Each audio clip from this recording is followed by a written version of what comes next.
Aye mama o, aye mama o, aye mama o. Let's go.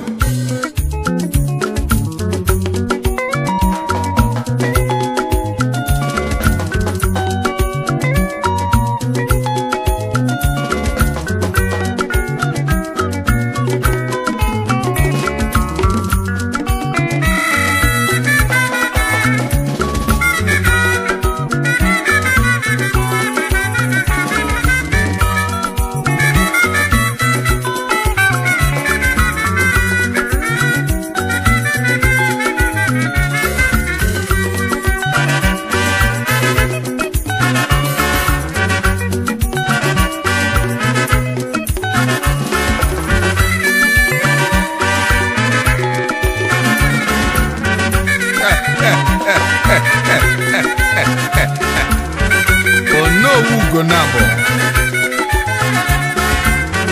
Mayokwa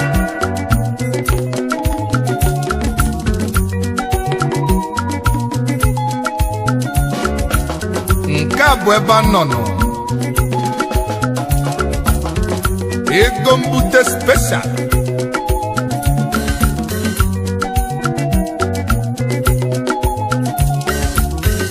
asị na ego kilikili adịgbo ozi mkpanụ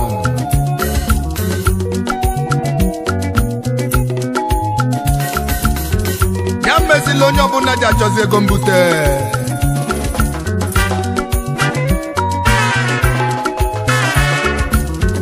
nụnna magolu na ego mbute na-asọkwa n'ụsọnụ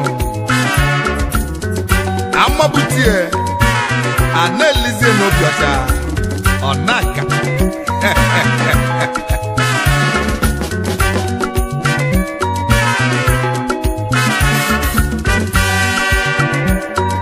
ego mbute dị mma, ego mbute dị mma, ego mbute dị mma, ego mbute dị mma,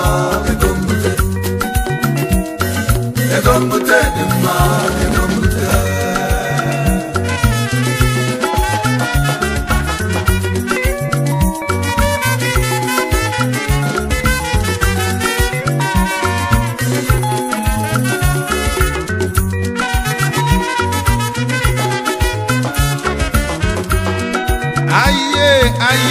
aye mama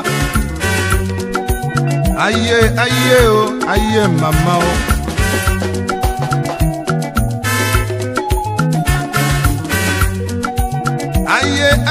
aye mama o aye mama o aye mama o aye mama o aye mama o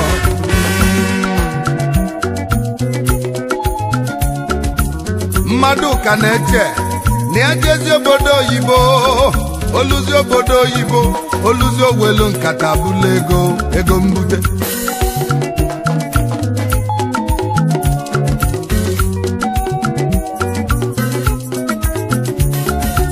mmadụ nọ na-eche na ya lụzi obodo oyibo ojezi obodo oyibo oluzi owelu nkata bụla ego mbute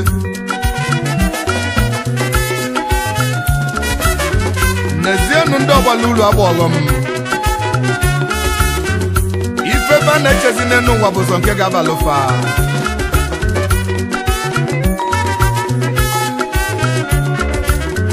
ma famazi n'ime ndụ na-enwezila ọnwụ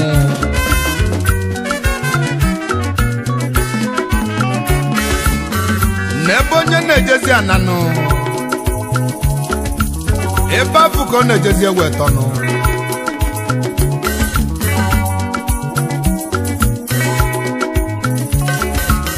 ọ bụlụ maka ezi ọyị m nwoke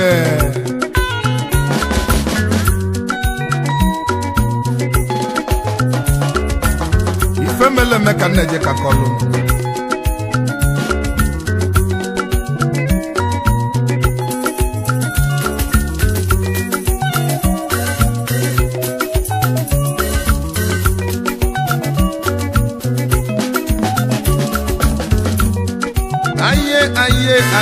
aye mama o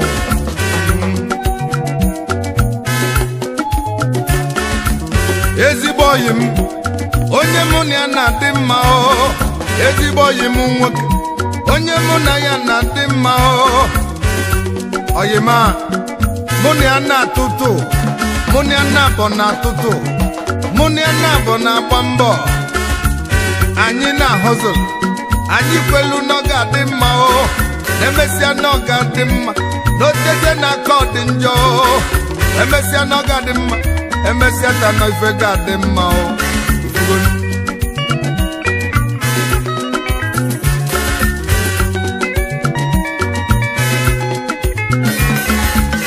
ezigbo oyi m onye mụ na ya na-atụtụ onye mụ na ya na-adị na mma ụtụtụ n'efifi anyị nọ na-eme o anyị fụgharị anyị aṅụọ anyị fụzie na-abụ anyị elie o mụ na oyi mụ na-adị na mma mụ na ya na-abụ na-eme ka nwanne o abụta ofu m oyi m nwoke wee na-abụ nọ o jesie na befe nata ọ nata wee gbozie m onowu o ọsị m onowu n'obi agbawa ma onowu n'obi agbawa na m onowu n'obi etiwa na m nsi ezigbo oyi ma gịnị na-emeghị ezigbo oyi ma gịnị na-eti oyi n'ike ga-etili mkpu akwa o oyi m si m onowu na-alụ emenne obele nwanyị atọlatọ n'ezie na obele nwanyị atọlatọ o jele obodo oyibo ọ nata webulu jipu nata jeji egwe kpọpụzie ntị ya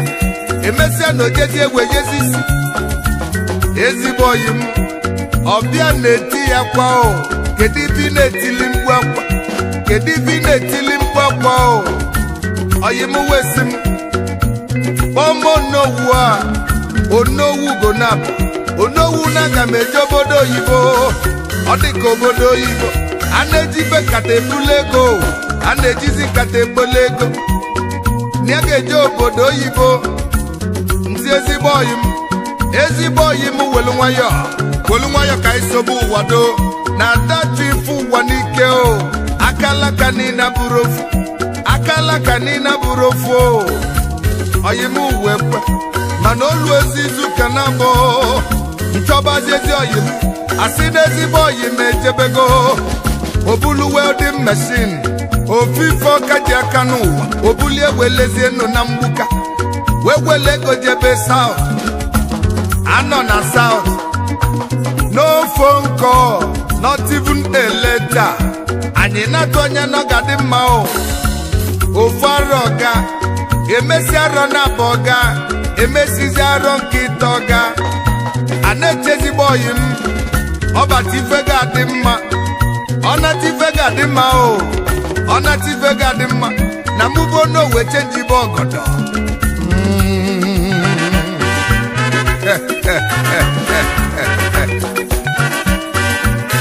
gonabụ wayọkwa ego mbute ije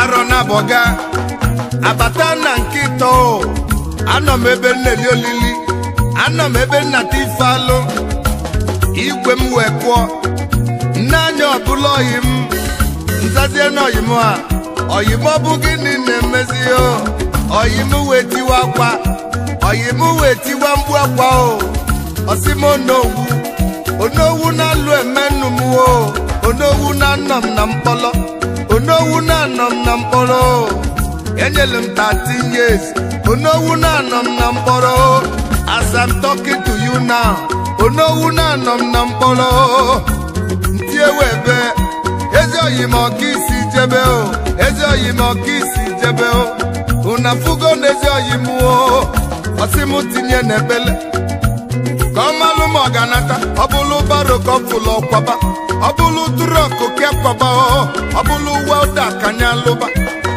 ọ bụlụ moto nyaba iji ụwa doo ego mbute bụ ọnya o ego mbutele ego mbute mekpa na ego mbute ego mmabute ọchasị mbute ọ chara achasị gbute o nekwa na ego mbute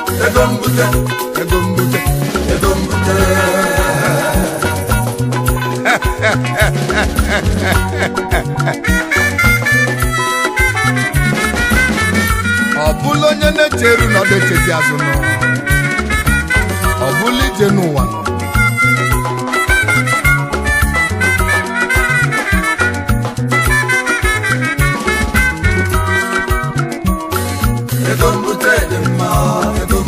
ka anyị welu nwayọọ na-achụ ego n'ụmụnne ego mbute dị mma ọchụ n'ike na ana n'ike ibe na-atọ ụtọ na-egbu egbuo ọchụ n'ike na ana n'ike ka anyị welu nwayọọ sobe nnuo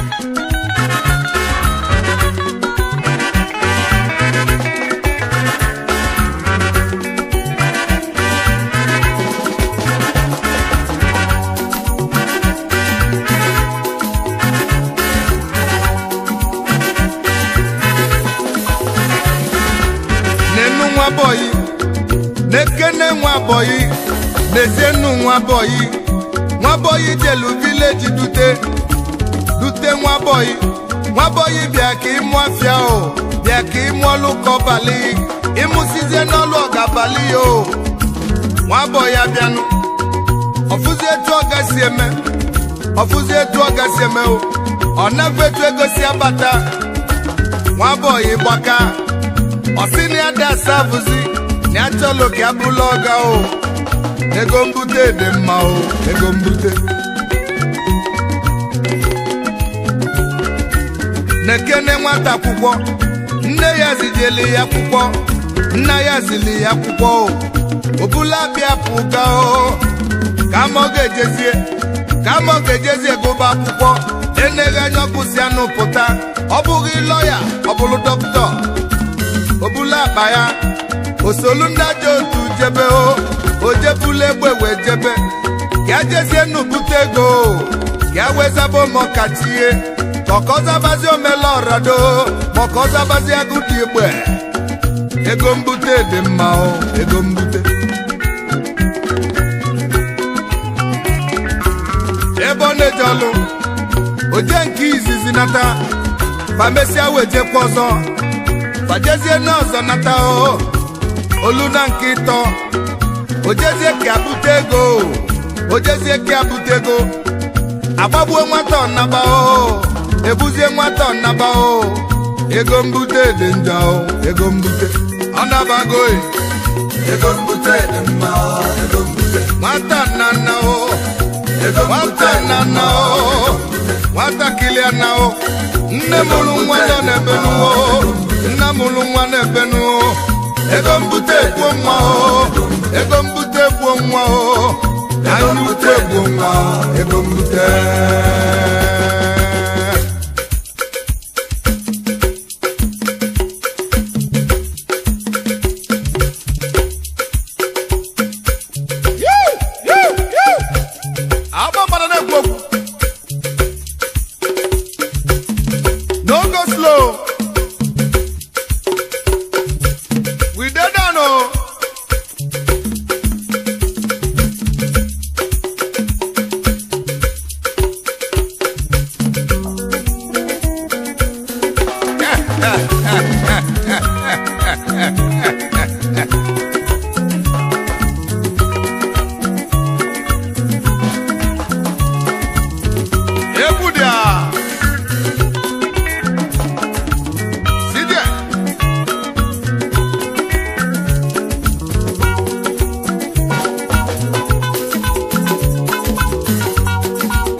amala seribe, amala seribe, egwu amala seribe, amala seribe, egwu amala seribe, amala seribe, egwu amala seribe, amala seribe, egwu amala seribe, amala seribe, egwu amala seribe, amala seribe, egwu amala seribe, amala seribe, egwu amala seribe, amala seribe, egwu amala seribe, amala seribe, egwu amala seribe, amala seribe, egwu amala seribe, amala seribe, egwu amala seribe, amala seribe.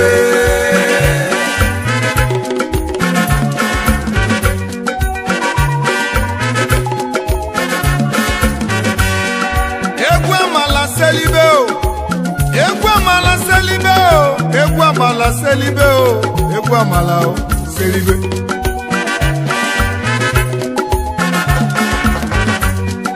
Egwu amala seribe o, egwu amala seribe o, seribe o, sekese o, seribe o, kọrịba.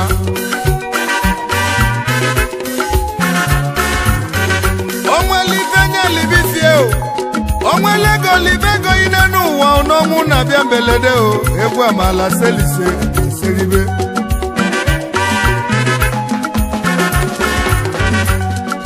Aneli akwakwa na-abịa o, aneli akwakwa na-abịa n'ụwa, aneli akwakwa na-abịa o, obi aṅụli o, ya ka mma o.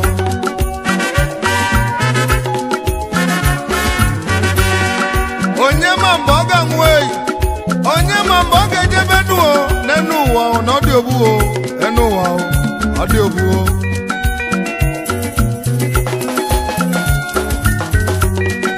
Enu ụwa bafia o, onye zulu nke ya na nu, onye zulu nke ya na o, enu ụwa o, ọkwafia.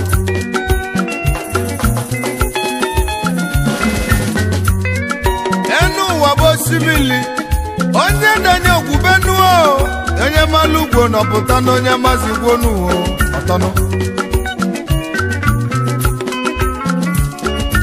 Egwu amala seribe, Amala seribe, egwu amala seribe o, amala seribe, egwu amala seribe, amala seribe, egwu amala seribe o, amala seribe, egwu amala seribe, amala seribe, egwu amala seribe o, amala seribe, egwu amala seribe, amala seribe, egwu amala seribe o, amala seribe, egwu amala seribe, amala seribe, egwu amala seribe o, amala seribe, egwu amala seribe, amala seribe, egwu amala seribe o. amala seribe.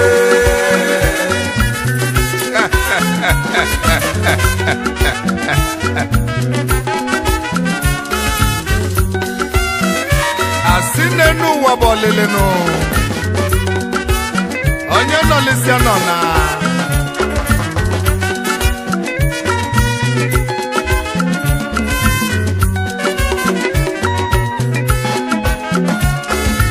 Egwu amala seribe, Amala seribe, egwu amala seribe o, amala seribe, egwu amala seribe, amala seribe, egwu amala seribe o, amala seribe, egwu amala seribe, amala seribe, egwu amala seribe o, amala seribe, egwu amala seribe, amala seribe, egwu amala seribe o, amala seribe, egwu amala seribe, amala seribe, egwu amala seribe o, amala seribe, egwu amala seribe, amala seribe, egwu amala seribe o. amala seribe. Give us music. No, give us music, more music, more music. Let's go, let's go, let's go.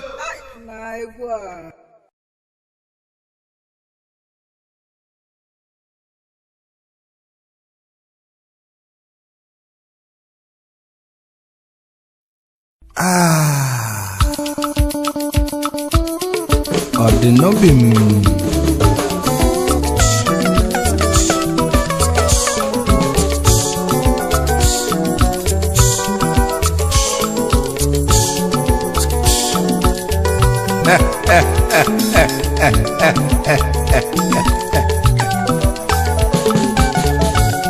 Ije mụ na lọ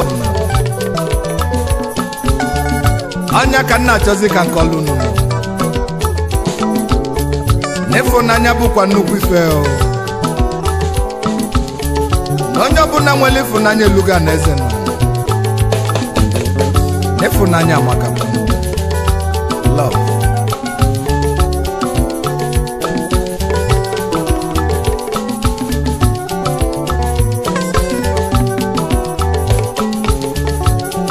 Ije mụ na love o, ije ije mụ na love mụ n'enu ụwa love egbonu love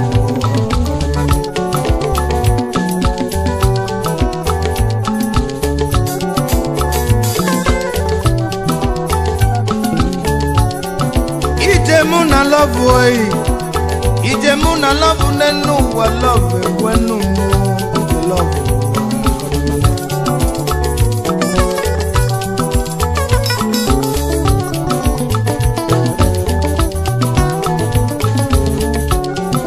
Odi n'obi mụ bịa kene o bịa o love bịa o the love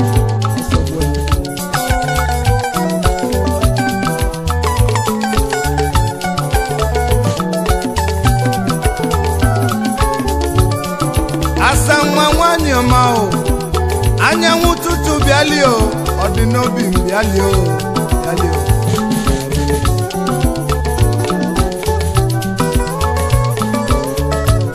ogoli malobi die o ogoli malobi die nenu wodize kojobu wejide die o the love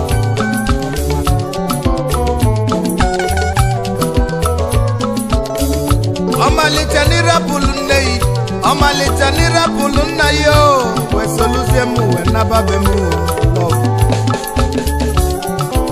jenu mobi yo momi nye mobi nenu wakanyi bilini mudunu asanwa lele ijamo na love o kalimano I love lele ijamo na love o kalimano I love lele ijamo na love o kalimano I love lele ijamo na love lele I love lele ijamo na love love my love ijamo na love o kalimano Mwagibu my sugar in my tea my honey oh the butter upon my bread ijamo na love o kalimano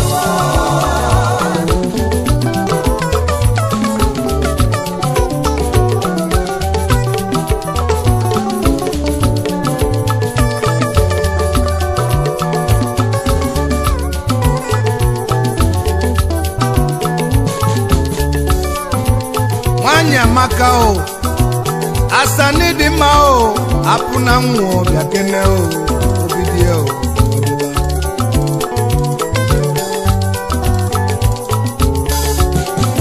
ezi nwanyị dị ụkọ o ezi nwanyị dị ụkọ o love mo love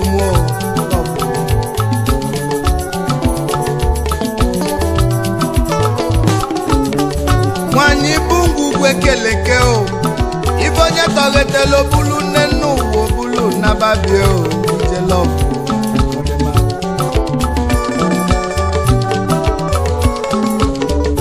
ụfọdụ tọgeta gwa na bi abịa na abịa o agwa nọzielu na atụ ya o je love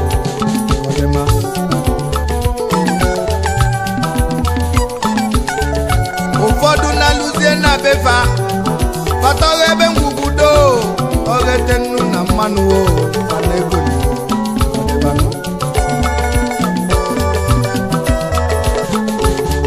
nwoke kpọzie nwanyị mọmi o nwanyị akpọ nwoke dadi o anelia na mmechi aka o ije love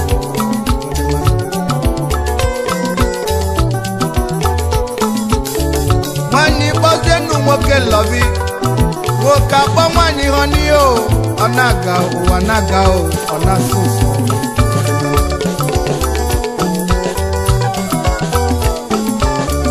nwoke kpọzie nwanyị suwiti ọkpọ ya dalio dalimu o ije love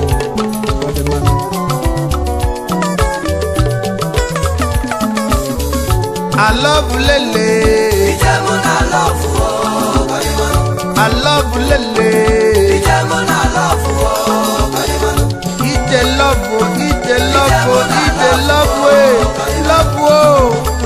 egbonu mi ijamo na love o kalimano I love lele ijamo na love o kalimano I love lele ijamo na love o kalimano I love lele ijamo na love o kalimano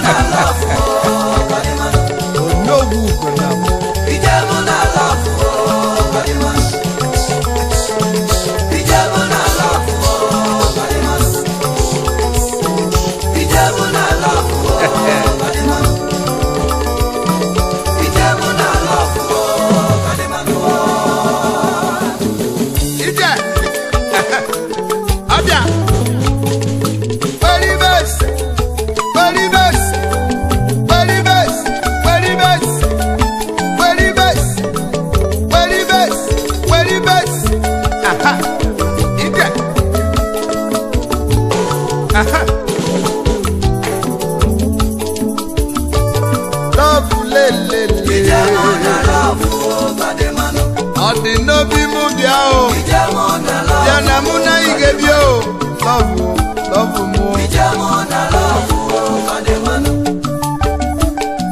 Ijemo na love kademano.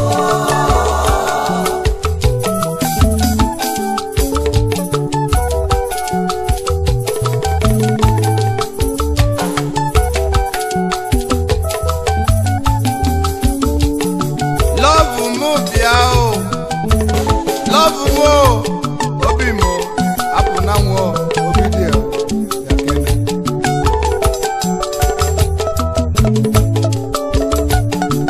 nghọta anya kasị akasị o nghọta anya kasị akasị o ka anyị ghọta nọ nwanyị o ọ dịla anyị asa o.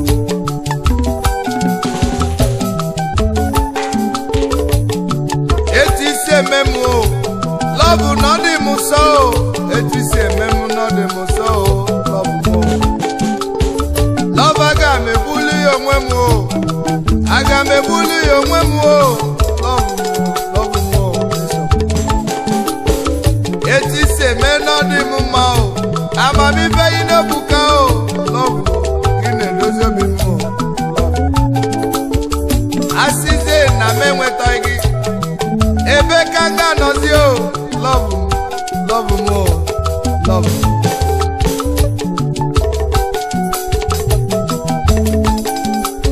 ije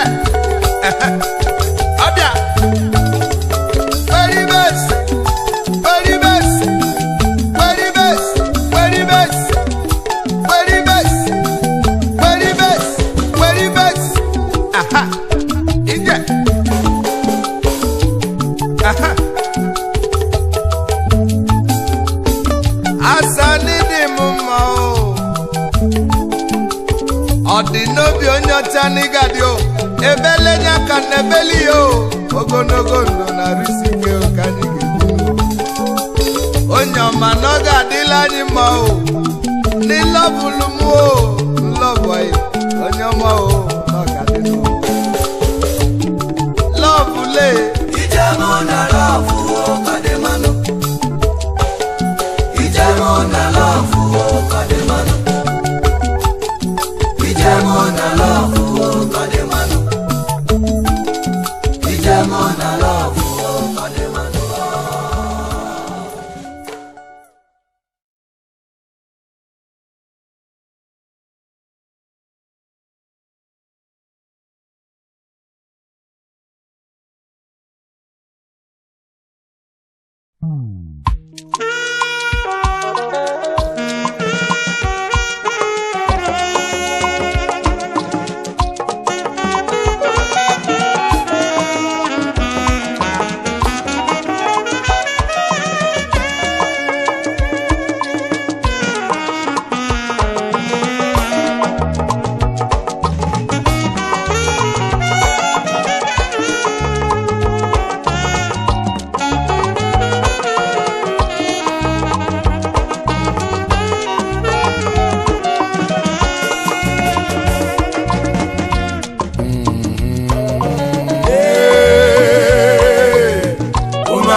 unafugo nakwa nebelego unafugo nakwa lego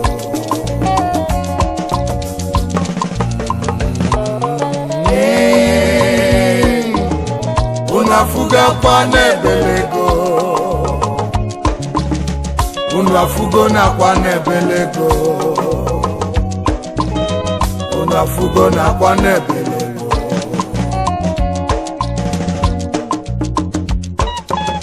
nuna magolu nenu wabolele no onye no lisia no nabano nezie nakwa lego no ijege bukakwa ofulu nwambe nyamukwa ne amuno maka na-echebuka no echi dime olu nwa n'azụ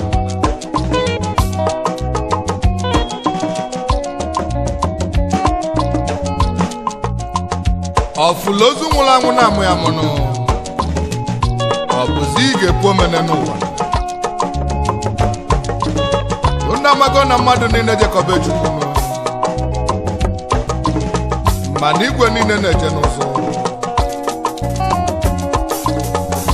ya na-asịzi azụ ka isi ọ naba osi mmadụ kazie nke ọ nababe Chukwu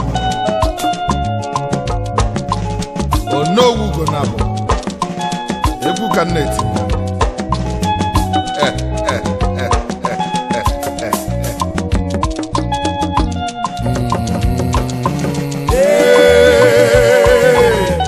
Unafugakwa n'ebelego unafugo nakwa n'ebelego unafugo nakwa n'akwalego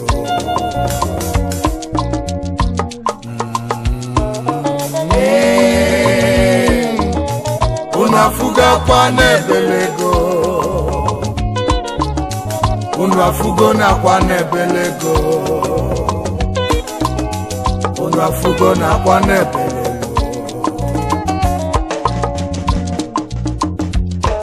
ego ije ego alili bom unafugo nakwa n'ebelego nezenunu akwa n'akwalowo ego enweghị onye ilo ego enweghị onye ilo ego enweghị onye ilo ijego ijego ijego n'ụwa do n'ụwa akwa nwa mgbenye nakwa akwa nakwanuo akwa nwa mgbenye n'ebe nuo akwa nwa mgbenye n'ebe okwu ọgaranya gwalụ nwa mgbenye ọ na-ebela akwa nwa mgbenye na-etibula onwe ijego ijego alili bom unafugo nakwa n'akwalego afụfụ natalego njeghali na na-ejeghalilego chifo n'ụtụtụ ana-ejeghalị ana-akwụghalị ana-agaghalị ana-achụghalị ana-ejeghalị ana-achụzi n'ego Igbo ego Igbo ego Igbo ego mwego nwoke na-achụ ego nwanyị na-achụ ego obele nwatakịrị na-achụ ego ana-achụ ego ana-achụ owo ana-achụ ego ana-achụ ego ana-achụ ego ego igwe ego igwe nweghị onye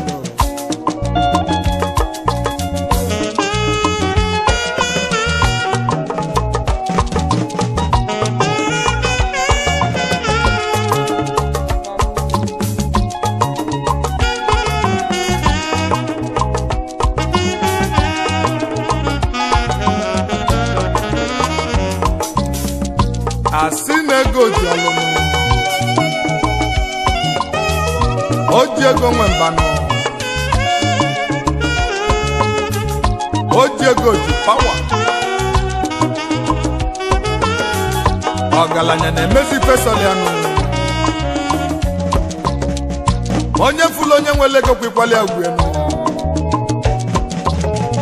n'ụzọ esi akpata ego adịghịzi izi ma nchanụ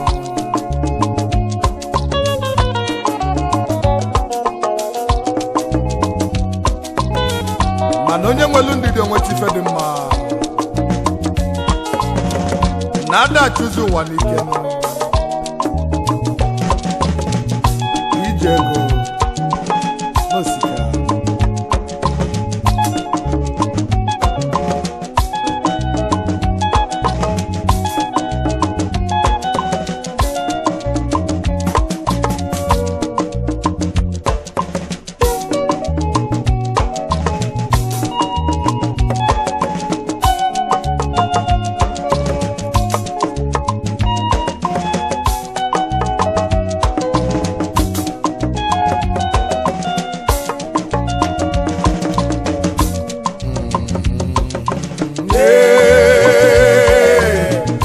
unafuga kwa nebelego unafugo na kwa lego unafugo na kwa lego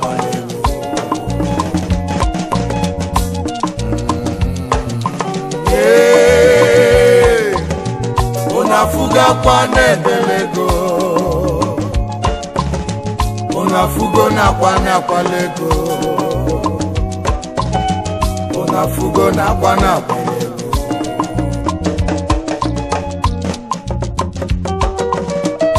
ijego di n'obodo enu ụwa dị obodo ọ bụ osimiri onye danye ogbube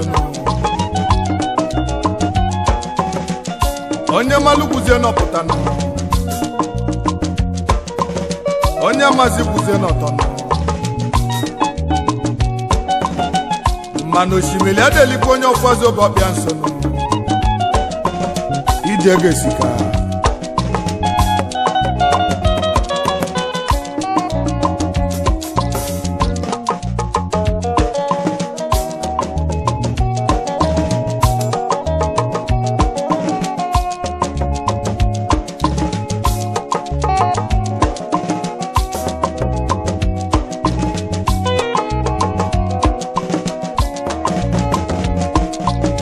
onye nka mma biko ewe n'iwe achọba onwelu ndị ka mma mana kama ọnụ na-eli ga-akwụsị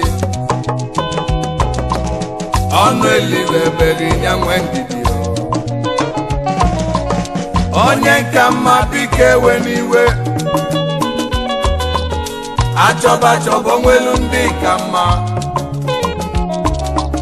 mana kama ọnụ na-eli ga-akwụsị ọnụ elibebeghị ya nwe ndidi ijenu alilebo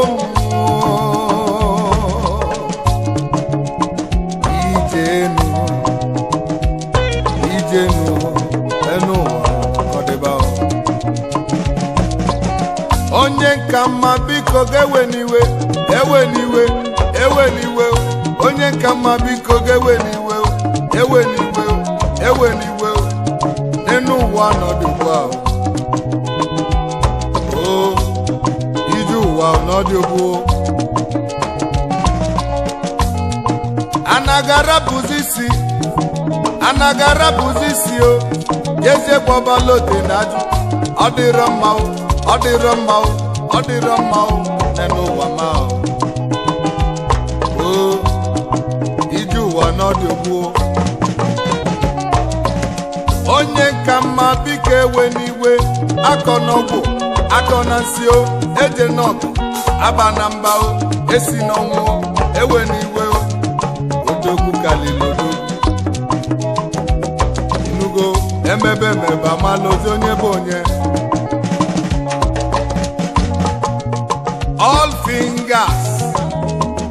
all fingers they are never equal. They are never equal. All fingers ifachara rira. Ije ụwa n'ọdị ogbo.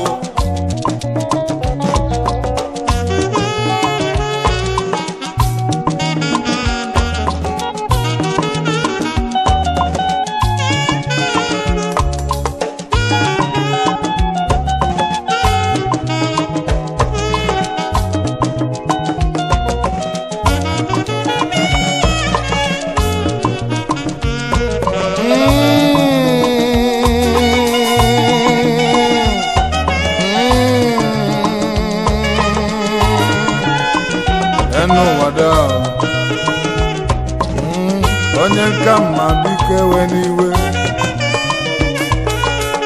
onye nka mma biko ewe n'iwe achọba onwelu ndị ka mma mana kama ọnụ na-eli ga-akwụsị ọnụ elibebeghị ya nwe ndidi onye nka mma biko ewe n'iwe achọba onwelu ndị ka mma mana ka m ọnụ na-eli eli ga-akwụsị ọnụ elibe ebeghị ya nwee ndidi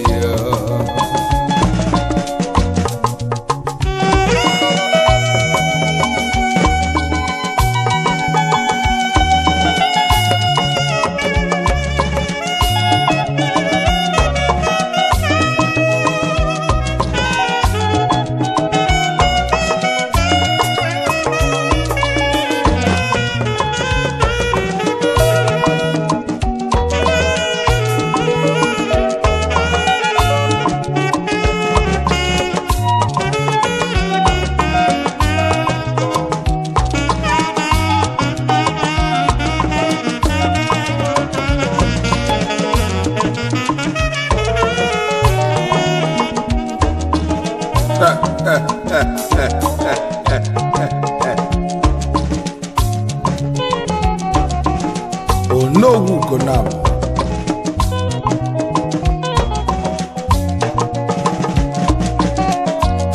Nuna magolu nọnụ na-eli eli ga na-eli eli na mmadụ ameli katazi na-efele nkwụkwali ibezi na onye bụla ebu ebubo maka na ife agụje mmiri dị ya na mbọnụ a na-esizi onye nwere ipopo ngọnụ enu ụwa si n'akalaka akalaka chinyela onye ka o ji aganụ nke chinyela iji sie ike nụ ejekwana n'ebezi anya efe onye ọzọ maka na anyukwu adịrọ mmanụ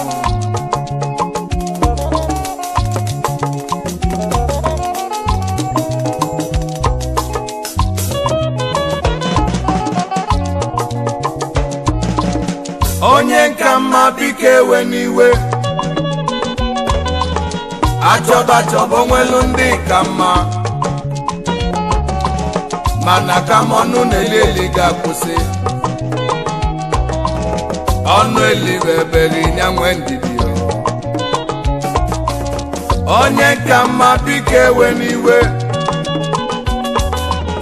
achọba onwelu ndị ka mma mana ka m ọnụ na-eli eli ga-akwụsị ọnụ elibe ebeghị ya nwee ndidi onye nka mma biko ewe n'iwe achọba onwelu ndị ka mma mana ka m ọnụ na-eli eli ga-akwụsị ọnụ elibe ebeghị ya nwee ndidi onye ka mma biko ewe n'iwe achọba onwelu ndị ka mma mana ka m ọnụ na-eli eli ga-akwụsị ọnụ elibe ebeghị ya nwee ndidi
afọ m bụ Nonso Innocent Ọnụzulike mgbe anyị na-eto ikolobịa ọgbakwa na ya akarịgo na dịka mgbe mmadụ na-afọ awanyite. Most of my friends, they fondly call me Sidoff. And then mom keta mama say, no, go now. I'm on Anambra State. And the mother actually go onye baby, nka. I'm from Anambra State. I'm on Obu in Orumba North Local Government of Anambra State. Yes. I'm on Obu, I'm from Obu. It's just that now maybe in Asaba. Even up to now I live in Asaba. So that's why I have the language and yes, I'm from Obu, Anambra State. Yes, you know Igorabo. I have HLH. I have Enyem, Luelmo, Enyemi, Chiemia, Menya, Kesemia, where's Abia? So, Urupania Nam Naga. So, no, I have HLH. Title. Well, Imago Keho was here. You book a calendar.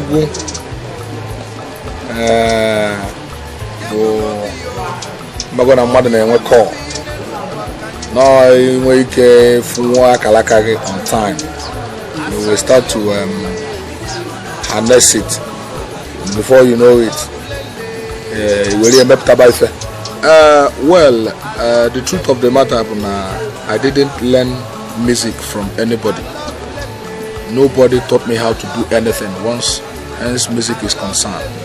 I didn't learn it from anybody. I didn't join any group. I didn't play with any band. No, most of the time people are not say, no.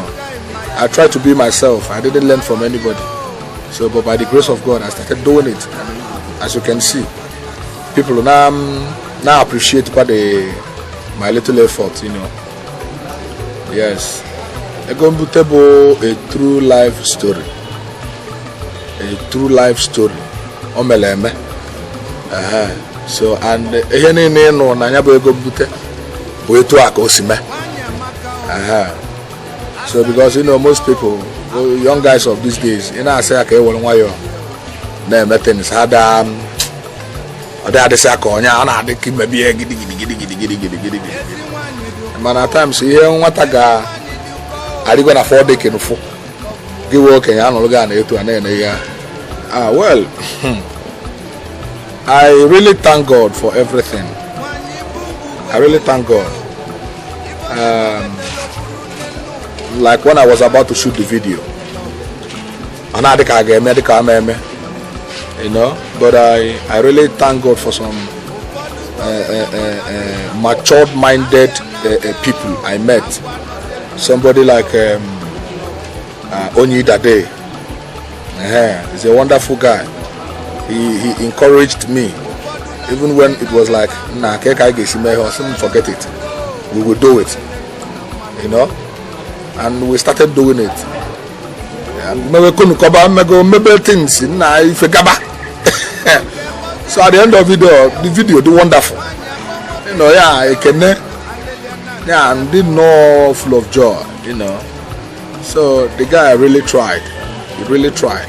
Nyangwa directing, Nyangwa selling, Nyangwa coordinating, did everything on his own just to make sure that the thing be success. So I owe him a very big kudos and credit, you know. And some other people, Iwoko, them, Sasha from Enugu, the girl that played Ijemona Love. She was a wonderful person.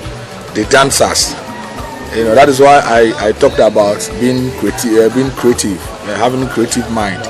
So I tried to create something new, bring in new faces, grew more, coordinate here, so when you watch the video, you find that so many were different from here and here. That is what we need. We need to be moving forward, not going backward. You know. So I really thank God for making it possible for me. That today, this is me. People, even so many people that don't even want to see your face. Now they are trying to identify with you. So that is how life is. Yes. I'm a family man. I'm a family man. I thank God for everything in my life, more especially for the kind of woman my God gave to me, my wife. She's something else. She's an angel. I owe her my life. You know, you have nothing, and you have somebody by your side when the person will just lift you up and encourage you, say, darling, let's move on. So she's a wonderful person. Yes, I thank her very well, and by the grace of God, whatever I can do to make her feel happy. So I thank God for everything. My wife, my kids,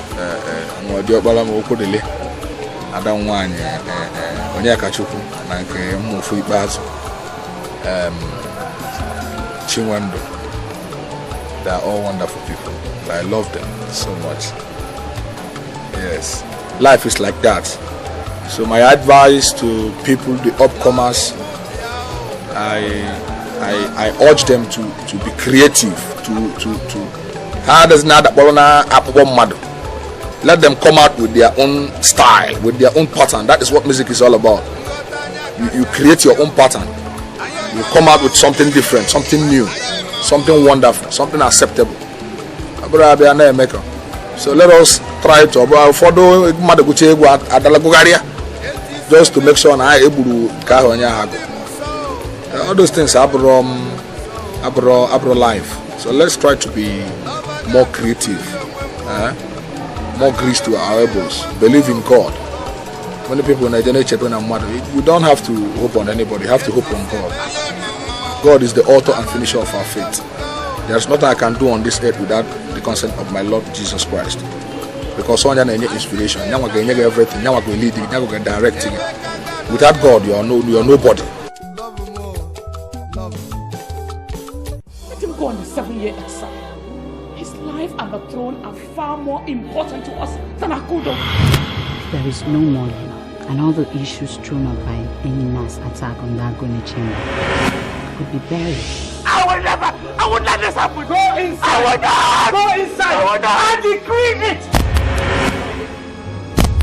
Yeah.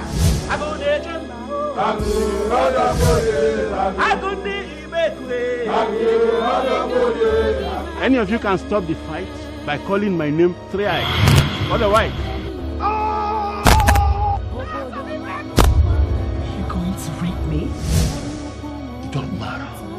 Whichever way a man chooses to have sex with his wife, it can never be called rape. Leave this room. Leave this room now, or you will have done sex with my corpse. When she gets home, she will pick up things and escape. Hey, move it! What's going on? Bring them along, guys. Time her. Bring her. pick up your phone and start calling your son right now, immediately. Ask him to come home now, or I disown him. You come on. Leave me. Wait. Come on. What's the problem? What? Find a way to stop this madness, or I will make you childless myself. This marriage ceremony cannot continue. What? Take this. Wilson, Okachubu, Amechi, Ukeje, Mbakwe have been humiliated. You lost class. He wants me to swear to the gods. Well, the next person qualified for the post asked to swear. What's the meaning of it? Those in favor of Wilson Mbakwe. That's the vote. They will not hold. Those in support, raise up your hand. Wait. Excuse me, Your Majesty. Allow me to speak up before you destroy this kingdom. In your place to make yourself the only thing that matters in the kingdom. Elders, this meeting is over. Uncle, what happened? What in God's name is going on, my lord? Go. Both of you. Go inside. Now! Grace Mbakwe is seeking permission to bury his dead family member. Tell him it's a taboo at the moment. Do the right thing or you prepare to test the wrath of the people. You have woken the slumbering lion. You have woken the slumbering lion, and you will taste of its wrath. No one ever threatens me. No one, not even you. Wait, just 3 days. He just wants them. Hey! I will forever despise them.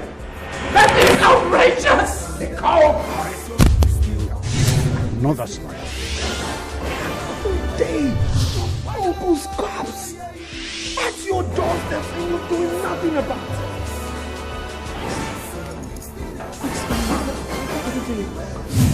Go inside now. You have to bury me first before you get into that door and whistle.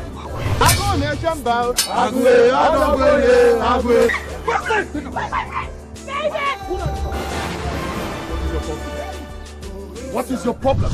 Agune Chamber, open this. Open which paper? The implication of your attacking the Agune Chamber with a weapon is that you proceed on a 7-year exile.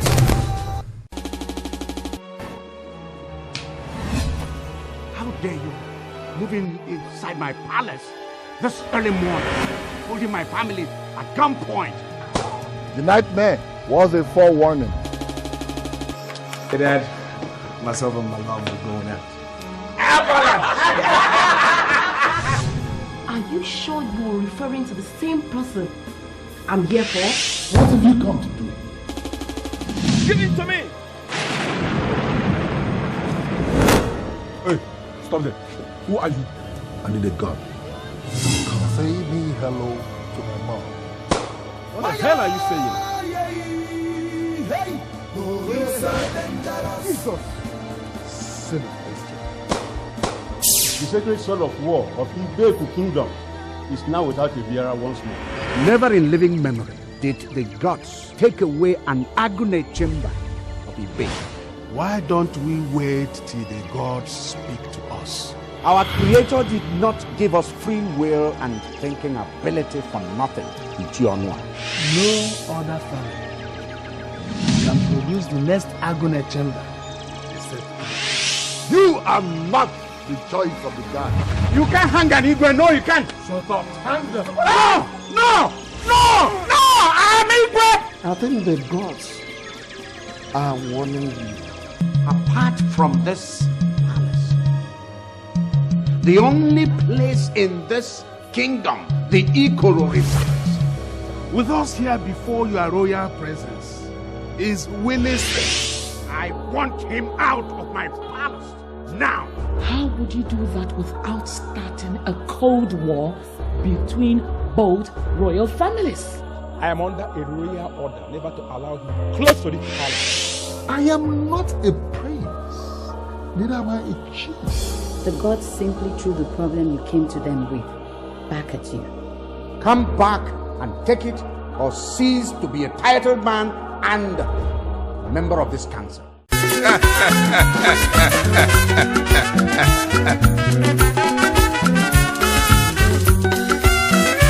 Asinenu waboleleno onye no lisiano na